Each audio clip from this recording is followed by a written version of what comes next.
Hello friend, मेरे YouTube channel पे आप सभी का स्वागत है। और दोस्तों, आज हम बात करेंगे कि अब बैंक जो है क्रिमिनल केस डालने वाला है। तो जो भी लोन डिफ़ॉल्टर्स हैं, अब उन्हें सावधान रहने की ज़रूरत है, क्योंकि वो समय आ चुका है। ये सितंबर अक्टूबर से लगभग ये मान के चलो आपको क्रिमिनल केस के नोटिस आना चालू हो जाएंगे, तो आपको कोर्ट भी जाना पड़ सकता है। ठीक है, तो अब अपन कुछ धाराओं के बारे में बात करते हैं, वो आप समझ लो। घबराने की ज़रूरत नहीं है। आपने कोई क्राइम नहीं किया, लेकिन हो सकता है कुछ लोगों ने किया हो, तो वो उन पे धारा लागू हो जाएगी। ठीक है, अब अपन डिटेल में बात करते हैं। सबसे पहले बात करेंगे BNS की धारा 351 351। इसमें क्या होता है कि अगर कोई किसी पे अनावश्यक दबाव बनाकर कोई गलत काम करवाता है, जैसे कि कोई एक उदाहरण दे रहा हूँ कि कई कई क्या होता है कि मान लो ये लेडीज़ों के साथ कई बार देखने में सुनने में आता है कि उनका वीडियो बना लिया किसी ने, वायरल करने की धमकी देता है और कुछ भी करने के लिए बोलता है। तो इस तरीके से अगर कोई किसी पे प्रेशर डालता है और कोई भी गलत काम करवाता है, तो उस पर ये धारा लागू हो जाती है। या किसी की कोई संपत्ति को नुकसान पहुंचाने के लिए दबाव बनाए। मान लो कई लोग ऐसे होते हैं कि उनके हाथ में दूसरे बंदों को गिरफ्त में लेकर रखते हैं। जैसे कि आपने सुना होगा, ड्रग्स का कारोबार होता है। ड्रग्स के कारोबार में अगर कोई बंदा इन्वॉल्व हो गया तो वो बाहर नहीं निकल सकता, उस पर प्रेशर डाला जाता है। फिर तो वो एक दबाव हो जाता है कि आपकी नस कहाँ दबी है, ऊपर वाले लोगों के हाथ में दबी हुई है, और वो आपसे बोलेंगे आप वो काम करोगे। गलत काम करने के लिए प्रेशर बनाना, वो इस धारा के अंतर्गत आ जाता है। अब धारा है एक 318। 318 धारा है, वो पहले 420 हुआ करती थी, IPC धारा 420। अब उसको 318 कर दिया है। इसमें क्या होता है, अगर आपने मतलब किसी ने किसी के साथ धोखाधड़ी की है, तो उस केस में ये धारा लागू हो जाती है। इसमें क्या होता है, अगर कोई व्यक्ति किसी दूसरी व्यक्ति की गलत जानकारी दे देता है, उसके अंतर्गत वो भी आ जाता है। और जैसे कि किसी का कोई ब्रांड चल रहा है मार्केट में, और कोई कंपनी उसके ब्रांड को कॉपी कर लेती है और डुप्लीकेट प्रोडक्ट मार्केट में उतार देती है, ये भी एक 420 कहलाती है। आपने लोन लिया है, कोई फेक डॉक्यूमेंट्स लगा दिए हैं, ये भी एक 420 कहलाएगी। मतलब 318 धारा आप पे लागू हो जाती है। और किसी ने किसी से कर्ज लिया है, झूठ बोल कर लिया, मतलब कर्ज तो लिया था लेकिन झूठ बोल कर लिया है कि मैं आपका चुकाऊंगा, और नहीं चुका रहा है, सामने वाला जानबूझ के नहीं चुका रहा है, तो वो इस धारा के अंतर्गत आ जाएगा। और एक BNS की धारा है 316। तो 316 में क्या होता है, अगर आप किसी के साथ विश्वासघात कर रहे हैं, तब ये धारा आप पे लागू हो जाएगी। मान लीजिए कि बैंक का उदाहरण ले लेते हैं। एजेंट होता है, कलेक्शन करने गया, एजेंट के पास पैसा आया, ग्राहक ने दिया, एजेंट ने रख लिया, बैंक में झूठ बोल दिया, सामने वाला किस्त पे नहीं कर रहा है, EMI नहीं दे रहा है।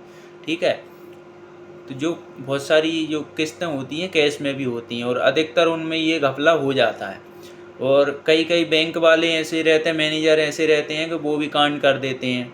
ग्राहक का पैसा आया, जैसे अभी एक केस सुनने में आया है, 23 करोड़ का जो गोल्ड है एक बैंक में, जो कस्टमर का रखा हुआ था लॉकर में, वो सारा नकली है, कस्टमरों का था। एक कस्टमर गया, उसने जांच कराई तो उसे वो चीज़ मिली कि ये नकली है, ये मेरा नहीं है। तब उसमें बहुत सारे लोगों की जांच हुई, 23 करोड़ का उसमें गोल्ड है ना, जो कि नकली गोल्ड मिला है। ओरिजिनल हटा दिया, उसकी कॉपी बनवा के रखवा दिया है। तो ये भी क्या है, ये धारा उस पर लागू हो जाती है। तो किस पे होगी, बैंक मैनेजर पे होगी, उसके स्टाफ में किसी ने किया होगा तो उसके साथ हो जाएगी ये लागू।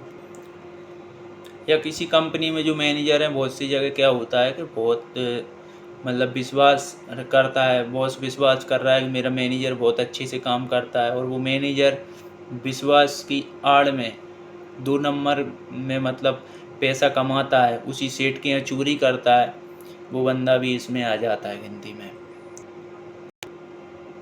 अब हम बात करेंगे कि लोन डिफ़ॉल्टर पर कब ये केस लगेंगे।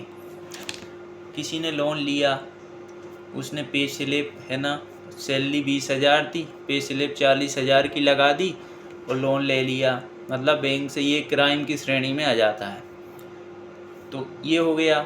या कोई किसी ने स्टेटमेंट एडिट कर देते हैं, बहुत सारे इंटेलिजेंट लोग हैं, स्टेटमेंट एडिट कर दिया, दूसरे का नाम था, अपना छाप दिया, वो बैंक को डाल दिया, मेल कर दिया, व्हाट्सएप कर दिया कि मेरा स्टेटमेंट है, उसमें सैलरी ज़्यादा दिखा रहे हो आप, है ना, या ट्रांजैक्शन ही दूसरे के हैं, अपना सिर्फ नाम चल रहा है उस पर। तो एक ये भी आपका क्राइम की श्रेणी में आ जाएगा। अगर बैंक को कोई भी आपने गलत डिटेल दी है लोन लेते समय तो आपने क्राइम किया है। एड्रेस चेंज करना ये क्राइम की श्रेणी में नहीं आता। आपने आज कहीं रह रहे हो, आपको आगे और कहीं शिफ्ट होना पड़ा, क्योंकि रेंटेड भी बहुत लोग रहते हैं, मकान भी बहुत सारे सेल कर देते हैं, ये क्राइम नहीं है। मोबाइल भी बंद हो गया या सिम चेंज कर ली, ये भी क्राइम नहीं कहलाता, क्योंकि ये तो बेसिकली होता ही रहता है कि सिम बंद हो गई, रिचार्ज नहीं था, लंबे समय से बंद कर देती है कंपनी, वो सिम दूसरी को अलॉट कर देती है, तो नया सिम ले लिया आपने, उसमें कोई दिक्कत नहीं है। मोबाइल ख़राब हो गया, सिम बंद कर ली, कोई प्रॉब्लम नहीं है।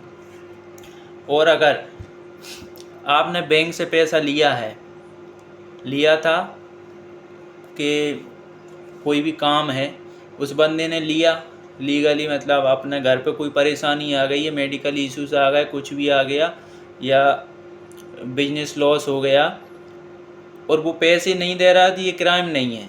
आपने कोई क्राइम नहीं किया, ये क्या परिस्थिति बिगड़ने की वजह से हुआ है, तो ये कोर्ट समझता है ये चीज़। लेकिन अपन बात करेंगे, कोई बंदा है ना, जानबूझकर नहीं देते हैं पैसे, कि लोन लिया, पैसा रख लिया कि भाई सेटलमेंट करूँगा मैं तो, और बैंक को कहीं से न कहीं से उसकी अगर इन्फॉर्मेशन मिल गई कि इनके पास ये पैसा रखा है और किसके अकाउंट में इसने डाला है, किसी के भी अकाउंट में, परिवार वाले में, अगर किसी आपके ही दोस्त यार ने बैंक को सूचित कर दिया, या फिर आपने कोई ऐसी प्रॉपर्टी ले ली, आज लोन लिया और 2-5-10 दिन बाद आपने कोई प्रॉपर्टी परचेज़ कर ली, कार परचेज़ कर ली, तो फिर और बैंक को पता लग गया कि हमारा पैसा इन्होंने यहाँ यूज किया है और अब ये अपने को नहीं दे रहा है, तो उसमें क्या है, उसमें भी कोर्ट समझेगा कि ये आपने जानबूझकर किया है। क्यों कार लेना, कर्ज लेके कार लेना, ये आपसे मतलब वो बैंक सहमति नहीं दिखाएगा इस पे, उसके लिए आपको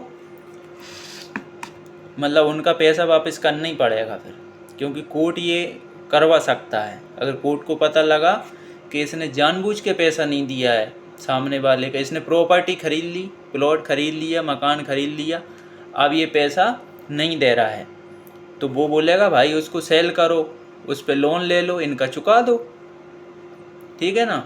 तो ये इन केसों में ये धाराएं लग सकती हैं अपने पास। और बाकी अब चेक बाउंस का केस होता है, होने दो, आप बैंक जाओ, आप कोर्ट जाओ, कोर्ट में जज साहब के सामने बैंक से 6 महीने का टाइम मांगो चेक बाउंस के केस में। अगर बैंक ने आपको टाइम नहीं दिया तो है ना 95% बैंक वो केस वहीं हार जाता है, जज साहब उस केस को खारिज कर देंगे।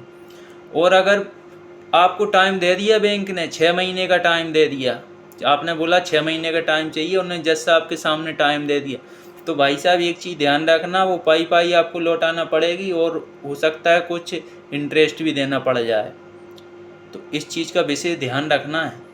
अगर टाइम दे दिया बैंक ने और फिर आपने पैसा नहीं दिया तो अब पक्का जेल जाओगे, और पैसा भी देना पड़ता है, फिर सजा हो जाती है। कई केस ऐसे सामने हो चुके हैं मेरे। चेक बाउंस के केस में भी बंदा 1-1 महीने की जेल तो काट ही ली है उन्होंने, और पैसे के जब हाँ भर देते ना कि हम पैसे दे देंगे, जब छूटते हैं नहीं तो छूट नहीं पाते हैं। तो आपको कुछ सावधानियां रखना है। अब ये आप पे बैंक क्रिमिनल केस ज़रूर डालेगा, तो आप कोर्ट में जाना है आपको, मतलब किसी भी तरीके से कोर्ट में जाएंगे तो ये केस है ना खारिज हो जाएंगे। अगर आपने कोई फेक काम नहीं किया तो जज साहब तुरंत 5 मिनट के अंदर ये केस खारिज कर देंगे सारे, और अगर आपको बैंक ने कुछ साबित कर दिया कि आपने कोई फ्रॉड करके लोन लिया है तो आपकी वोट लगने वाली है। फिर अगर आपने कुछ भी इस तरीके से फेक डॉक्यूमेंट्स दिए हों या कोई ऐसा बिजनेस दिखा दिया हो किसी दूसरे का है, आपने दिखा दिया, डॉक्यूमेंट्स फर्जी बनवा के दे दिए हो, कुछ भी किया हो, बहुत से लोग बहुत कुछ करते हैं। वैसे 99% लोग हैं ना, वो उनकी परिस्थितियां बिगड़ने के कारण लोन डिफ़ॉल्टर होते हैं, जानबूझ के नहीं करते। लेकिन 1-2% ऐसे मिलते हैं जो बैंक का पैसा हराम का समझ के लोन ले लेते हैं और साइड में रख लेते हैं कि आप सेटलमेंट करेंगे। 10 लाख का लोन लिया, 3 में सेटल कर दिया, 7 लाख रुपए अपनी पॉकेट में। ठीक है दोस्तों, तो आपको ध्यान रखना है। अब नोटिस आएंगे क्रिमिनल केस के, 1 महीना और है बस, 1 महीने के बाद नोटिस आने चालू हो जाएंगे। वो आएंगे आपके पास मार्च के महीने तक।